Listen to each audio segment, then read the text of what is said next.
एक साधु घाट के किनारे अपना डेरा डाले हुए था। वहाँ वह धुनी रमाकर दिन भर बैठा रहता और बीच बीच में ऊंची आवाज में चिल्लाता, जो चाहोगे सो पाओगे।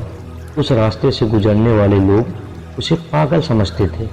वे उसकी बात सुनकर अनसुना कर देते और जो सुनते वे उस पर हंसते थे।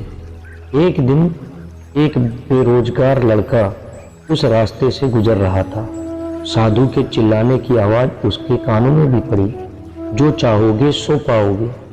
ये वाक्य सुनकर वह लड़का साधु के पास आ गया और पूछने लगा, बाबा आप बहुत देर से जो चाहोगे सो पाओगे चिल्ला रहे हो, क्या आप सच में मुझे वो दे सकते हो जो मैं पाना चाहता हूँ? साधु बोला, हाँ बेटा, लेकिन पहले तुम मुझे ये बताओ कि तुम पाना क्या चाहते हो। बाबा मैं चाहता हूँ कि एक दिन मैं हीरों का सबसे बड़ा व्यापारी बनूं। क्या आप मेरी ये इच्छा पूरी कर सकते हो? बाबा बोला, बिल्कुल बेटा, मैं तुम्हें एक हीरा और एक मोती देता हूँ, उससे तुम चाहे जितने हीरे मोती बना लेना।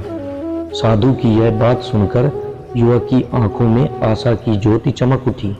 फिर साधु ने उसे अपनी दोनों हथेलियां आगे बढ़ाने को कहा।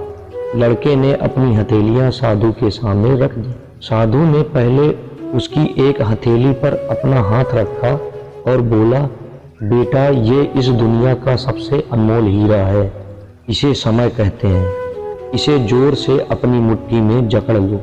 इसके द्वारा तुम जितना चाहे उतने हीरे बना सकते हो। इसे कभी अपने हाथ से फिसलने मत देना।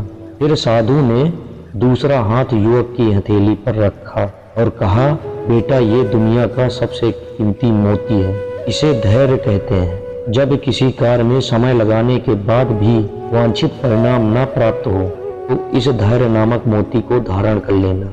यदि यह मोती तुम्हारे पास है तो तुम दुनिया में जो चाहोगे वो हासिल कर सकते हो। युवक ने ध्यान से साधु की बात सुनी और उन्हें धन्यवाद कहा और वहां से चल पड़ा। उसे सफलता प्राप्ति के 2 गुरु मंत्र मिल गए थे। उसने निश्चय किया वह कभी भी अपना समय व्यर्थ नहीं गंवाएगा और सदा धैर्य से काम लेगा। कुछ समय बाद उसने हीरे के एक बड़े व्यापारी के यहाँ काम करना प्रारंभ किया। कुछ वर्षों तक वह दिल लगाकर व्यवसाय का हर गुर सीखता रहा और एक दिन अपनी मेहनत और लगन से अपना सपना साकार करते हुए हीरे का बहुत बड़ा व्यापारी बना। तो दोस्तों यहाँ सीख हमें क्या मिलती है? लक्ष्य प्राप्ति के लिए सदा समय और धैर्य नामक हीरे मोती अपने साथ रखें। अपना समय कभी व्यर्थ न जाने दें और कठिन समय में धैर्य का दामन न छोड़े। सफलता अवश्य प्राप्त होगी।